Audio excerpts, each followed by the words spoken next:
show consent from two adults, who are able to give consent, then we can stay completely out of your business and everybody is happy. But, if that is not gotten, then consequences and repercussions will ensue.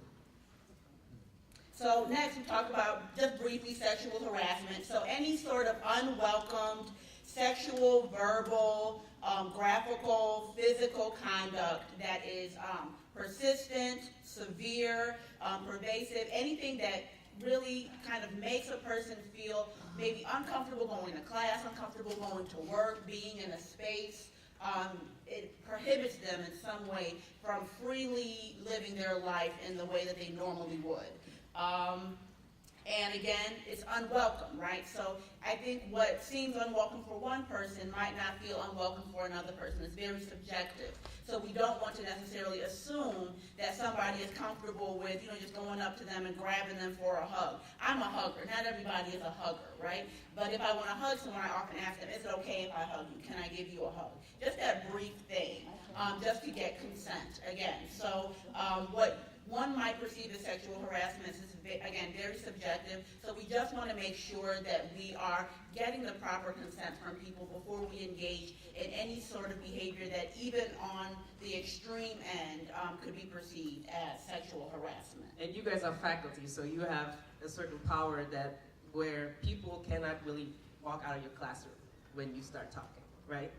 So all these types, well, I know, they should, technically speaking, right? Technically speaking, but it's rude. But those dirty jokes or comments about how students look, or showing things that in your during during class, where you could argue, well, it has to do with the material. Well, if it's kind of on the edge of inappropriateness, like, why would you do that? Right?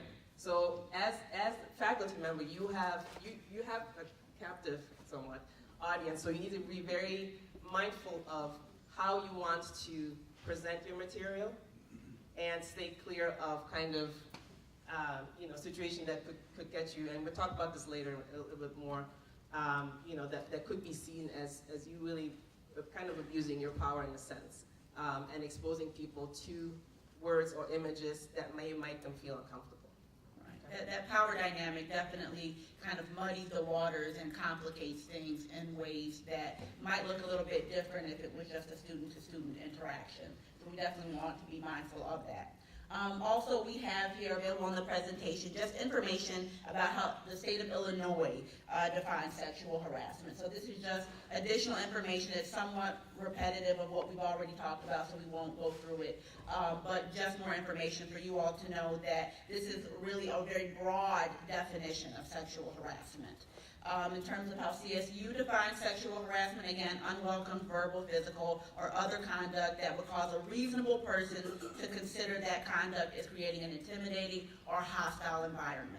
Now that word reasonable person, I think, can be, we can quibble all day about that, but that is what is under the definition, okay? We have here just a few examples of harassment.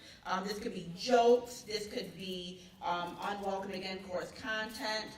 We also have information about workplace sexual harassment. So this is as it pertains to your relationship with your colleagues, and really wanting to make sure that we have appropriate interactions and boundaries set with our colleagues, so that we do not, again, create an environment that could be perceived as hostile or as intimidating or threatening. So again, sexual misconduct, that's another term. Sexual misconduct is kind of really an umbrella term that kind of includes all of these other terms. So it's a form of sexual harassment and in court offenses, including but not limited to rape, sexual assault, battery, sexual exploitation, sexual coercion, domestic violence, dating violence, stalking, and any other non-consensual sexual activity. So there's that word again about consent, right? So non-consensual sexual activity. Sexual assault does include rape. Okay, so this is a form of sexual misconduct that includes forcing or the coercion of an individual to engage in any non-consensual sexual contact or penetration. So again, we want to think about this not just in terms of heterosexual relationships, right? This applies to same-sex relationships. It applies to if a person, if I'm a male and I'm gay, but I am interacting with a female who is straight, but this is my friend. And so I'm just going up to her. I had this incident in another school, and I slap her on the butt because I think that's cool. Like, she knows I'm not into her like that. It doesn't matter, right? There doesn't necessarily have to be a sexual attraction there for that to be the foundation of a Title IX complaint. So any sort of behavior, it doesn't matter the sexual orientation of the individuals involved. Okay. Yes, so vaginal or anal intercourse, digital penetration, oral copulation, genital or anal penetration with a foreign object. I know that's not pleasant to think about, but it does happen.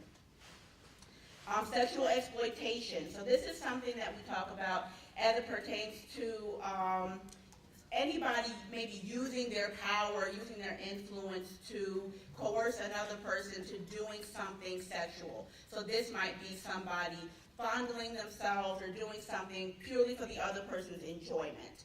Also, it falls, prostitution and things like that fall under this umbrella of sexual exploitation as well. Again, this is something that is against the person's will, or they feel like they're being forced or coerced. It also implies or involves kind of outing people about either their status, their STD status, sexual orientation status, those types of things.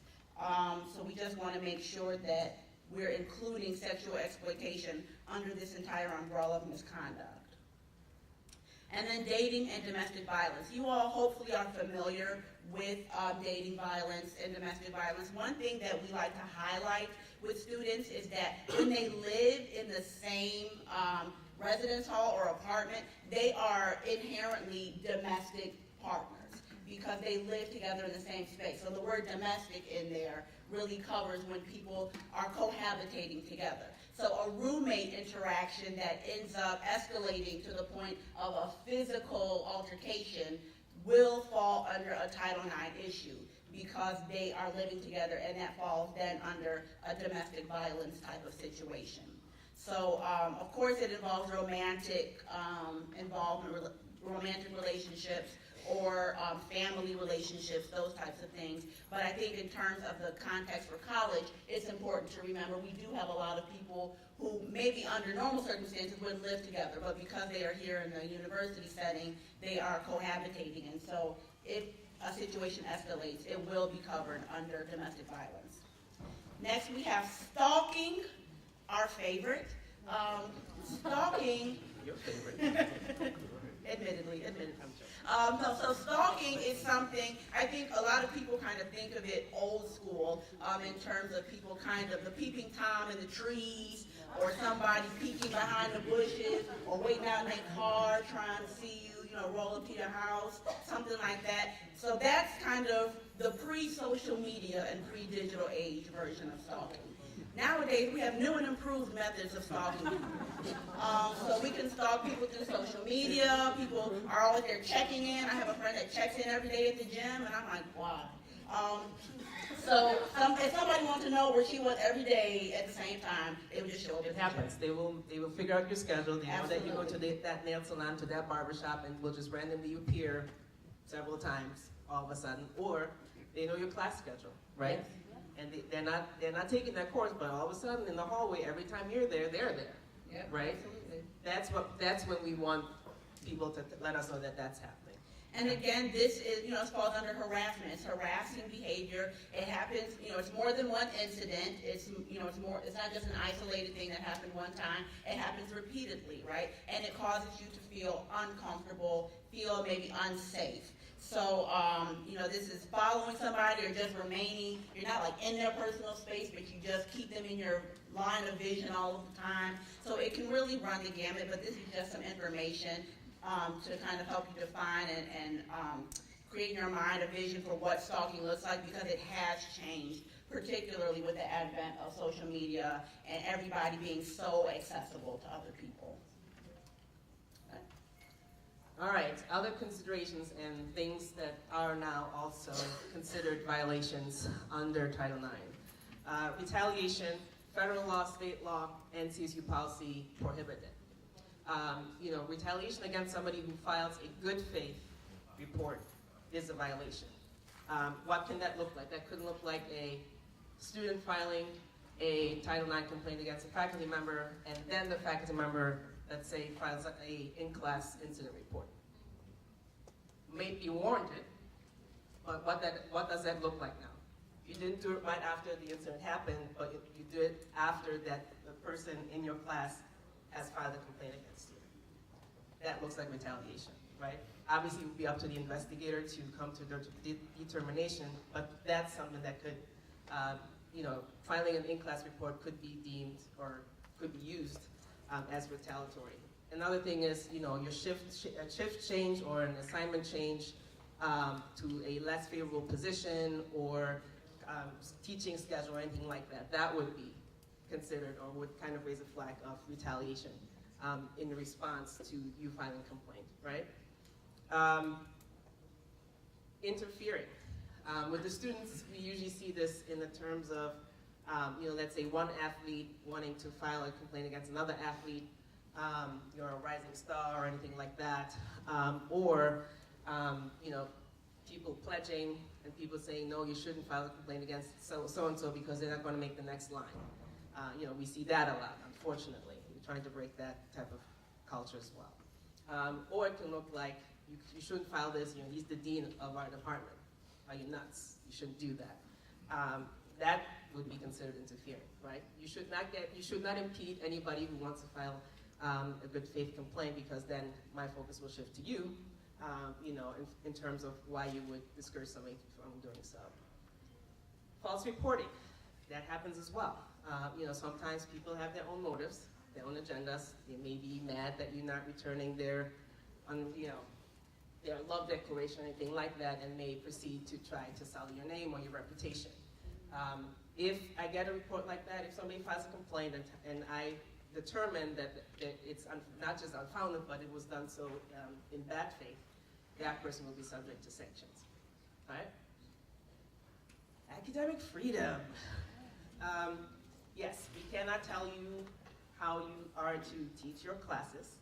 Obviously you have to have the ability to convey the material as you deem appropriate and fit. However, there are federal laws, there are state laws, and we really, like I said, want to work on having a safe and healthy campus culture.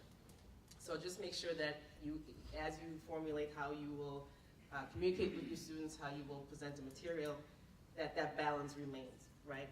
We don't want to run afoul of HIPAA, FERPA, and other laws that would apply to the content or what you say or the communications that you use in school, in your classes.